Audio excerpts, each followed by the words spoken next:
Vraiment très bon.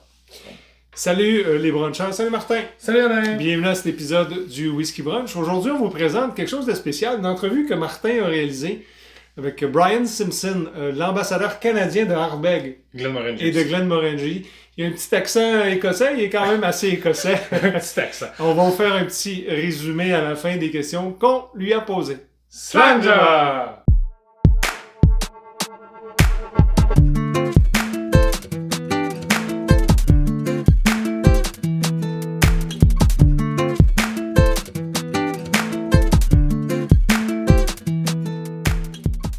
So, thank you, Bryan, first of all, to meet with us. It's really appreciated. We wanted to take the opportunity to your visit here in Canada. I mean, you're a resident of Canada, but you travel a lot to Scotland for your job, but we wanted to take that opportunity to ask you a couple questions about one of our favorite distillery, Ardbeg. Amazing. Amazing. I'm sure you love that one too, right? Yeah, of course. Fond of it, yeah. Fond of it. So the first question I would ask, and I feel that our people are really anxious to know, is how do you describe it, how you feel or distinguish Ardbeg from other Islay distillery? What is your approach to that peated whiskey that differ from the other ones? Yeah, it's a really good question. I mean, we're kind of put in a good situation as whiskey drinkers because all the distillers in Islay are unbelievable. Yeah. So we're in a good position there. It's a bit difficult, like myself, with trying to sell the stuff because it's like, why are we different? And I think part of it is Ardbeg themselves really show off the weirder side of peated whiskey without actually having to tame it down in any way. So in terms of our Ardbeg 10 or Ardbeg 5 years old wee beastie, The WBC, yeah. yeah. So even within those two, like they show off different styles of peated whiskey. For the Ardbeg 10, in my opinion, a bit more towards the kind of wood smoke and a little bit medicinal notes. Yeah. But then you've got the wee beastie, which is like almost mezcal-like in its savoury and herbaceous notes. And I think that Ardbeg are amazing at that. They show off the different types of phenolic flavours, even within one range. And it's a good point because, I mean, we're big fans of Ardbeg. And one that we pushed recently more to people is like the wee beastie. 4 or 5 years old, it's an amazing product, honestly. Yeah. And you do have proper product. I mean, when you think about the flagship ones, you got the 10, you got the wee beastie. We're talking about the Anoa, you got the Codivican and Ukedale. Sorry if my Scottish not that good, but I mean, You nailed it. those are pretty much proper product. And in that question, what would be your favorite? Yeah, Ukedal is my favourite. I mean, I've been saying it for so long. It is the whiskey. Ukedal was the Ardbeg that really made me go from like really liking Ardbeg and saying I'd love to have an Ardbeg at any other time to then Ukedal. It's like, no, this is my distillery. This is like there's a switching point, and I'll always remember the first time I tried it. Actually, it was in a famous pub in Glasgow, where I'm from. It's called the Bon Accord, and the Bon Accord, much like we are here, where there's so many whiskies behind the bar, you would very rarely order the same one twice with so much variety. And I remember ordering Ukedal 3 times that night, and Thomas behind the bar was happy to tell me like I pronounced it different all 3 times as well. So don't worry about your pronunciation on Ukedal. It took me a while to get it right as well. Great, great. Another question that I wanted to ask is Ardbeg engaged in the aspect of selling some barrels to, I would say, EB, independent bottler, to do blends and stuff like that? Because it's a proper practice. A lot of people are doing it. And do you feel that it add up to the industry? Do you feel that it brings another kind of flavor to the industry? It's a good question. At the moment, we don't sell to blenders or independent bottlers. But for a lot of Ardbeg's history, that was actually the whole emphasis of the distillery. So, especially in the 1960s into 1970s, there was, in 1969, only 1 barrel out of the whole distillery went on to become Ardbeg single malt Scotch whisky, and the rest was sold on. For blended. Yeah, and it's why you can still say, I think for Glenmorangie coming along in 1997, essentially rescuing the distillery from being demolished, putting the emphasis on Ardbeg being a single malt Scotch whisky first and foremost. Okay. With that, is great, but the demand for Ardbeg has shot up so much that even if we wanted to, we probably don't have enough stock to even sell on to independent bottlers or blends purely on the demand for Ardbeg. So as much as I think we do appreciate in terms of the one part of the history, where obviously that was like how Ardbeg stayed up and running at one point, now it's a strong enough brand, obviously, to stand on its own. It is, but like I said, I wanted to know because, like you said, it's part of the history, and what can we expect? Right? Yeah. My other question for you would be the famous Ardbeg comedy that we have, right? Yeah, of course. I feel that it's a proper channel for enthusiasts to express and get feedback. But how do you see it to really have an impact on the way or the direction that distillery will take? Yeah. Even since when I started enjoying Ardbeg, there's always been this community spirit around the drinkers.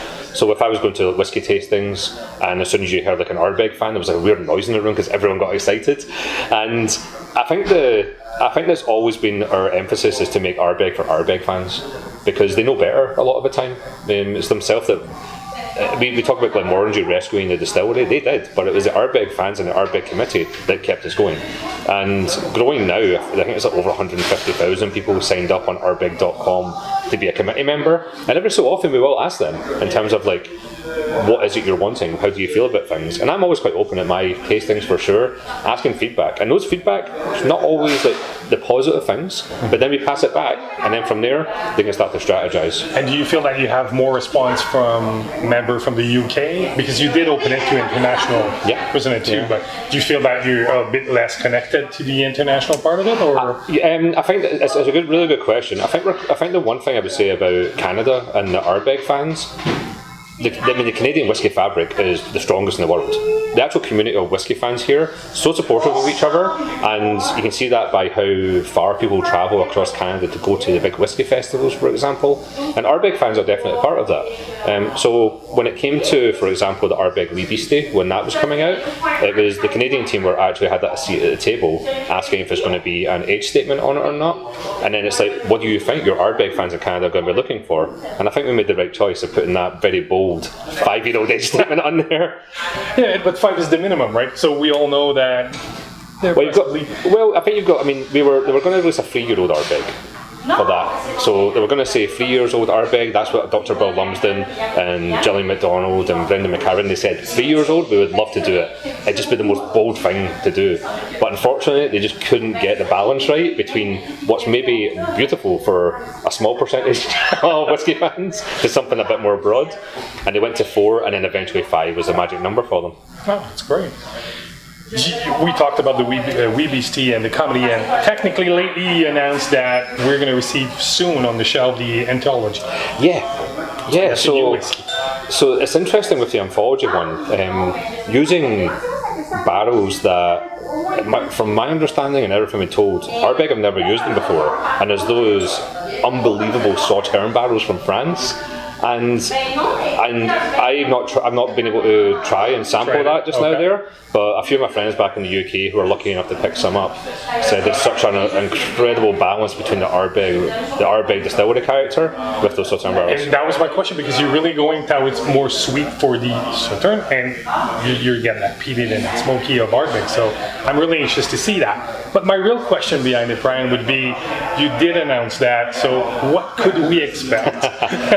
For the upcoming years? Like, it's interesting though, in terms of Ardbeg, that some people say, it's like a lot of the Ardbeg releases will come out and some will get leaked. I know before we started recording there's a few that have made its way out there, one I'm not allowed to talk about, but there's a few that's when they come out, these are based on experiments and curiosities by the whiskey makers, not in the past couple of years, from a while ago. Because obviously whiskey has to make so much time to actually mature in there, and it's now we're seeing the fruition of it. And it just happens to be like for this year, there's a huge amount of exciting releases released only on the basis that they're ready. They're ready. Okay. So that's why you might have I'm going to call it a super year where you're going to have more than one release. Yeah. Because you feel that those are ready, and other years we feel that we only have one or two throughout the year. Yeah. My understanding is, in terms of when I spoke to the whiskey creation team about it, I was talking to Dr. Bill Lumsden one time about one of his previous releases, and he said it took him 2 attempts to do it. And part of the reason was he left it in the barrels a bit too long. And I think this is where you have to kind of the whiskey will tell you when it's ready. And from there, before you know it, you could have 3 or 4 different releases in 1 year on the market. Okay. My last question for you would be, I did ask you what was your favorite Ardbeg on, I'm going to call it the regular flagship that you have, and all those release. Do you have a favorite? Do you have something that... I don't know about yourself. I think whiskey fans in general, we're all romantics in some way, and for romantic reasons, Ardbeg Galileo is actually one. So that was Ardbeg matured in an Italian Marsala cask, and the reason why is one of my favourites is the whiskey club that I'm a part of in Scotland. I'm still part of it, even though I'm in Canada. I'm like clinging on, so I'm still a member. You're still a member. One of the first bottles we ever shared together before. And we were actually on our way to Isla at the time, was Ardbeg Galileo, and having all of us walking away thinking that that's going to be the one, that whiskey is going to remind me of this trip. And it's really great because that's what we always tell our listeners. It's like it's not even more the whiskey than the fact how you share it and the experience you have. So thank you very much, Bryan. Oh, thanks very much. Yeah, we've got a Hypernova here. So Hypernova. So cheers. Great one. Dram on. Cheers. Très intéressant, Martin, tu as posé d'excellentes questions. On vous les résume rapidement. Dans le fond, on demandait à Bryan si Ardbeg donnait des barils, pas donnait, mais vendait des barils. Vendait des barils au eBay, Independent Bottler. Puis il nous a expliqué qu'ils le font plus maintenant, mais que ça a été l'essence puis un peu l'origine d'Ardbeg, dans le fond. Absolument. Que par le passé, il le faisait. Donc c'est quand même intéressant de voir cette perspective-là de chez Ardbeg. Et puis, son préféré, je pense, c'était le Galileo, qui est disponible, qui avait vu ça. Et il mentionne très bien aussi que c'est dans la façon qui a été partagé ce whisky-là. Un peu comme on vous dit souvent, le fait de partager un whisky, c'est toujours le meilleur whisky qu'on peut faire à ce moment-là. C'est l'expérience, c'est ce qu'il disait autour de tout ça. Absolument. Puis que le comité aussi, il a parlé beaucoup du comité. On lui a posé la question, c'est si le comité avait vraiment, je dis vraiment, sans méchanceté, mais un poids à travers tout ça, des influences à travers la distillerie. Puis il semblerait que... Absolument. Puis même, je pense que c'est les Canadiens qui ont dit de mettre le 5 sur le Wibisty. Quand il répond, il y a un Big 5 on the Wibisty. Je ne l'ai pas pantoute, son accent. Mais c'est, à ce qui paraît, ce serait des Canadiens qui ont fait ça. Donc, on espère que vous avez apprécié. Si vous avez des questions sur cette capsule-là, puis on va revenir sur des Ardbeg éventuellement. Sûrement. Assurément. D'ici là, on vous remercie d'avoir été là et on vous dit... Dram on!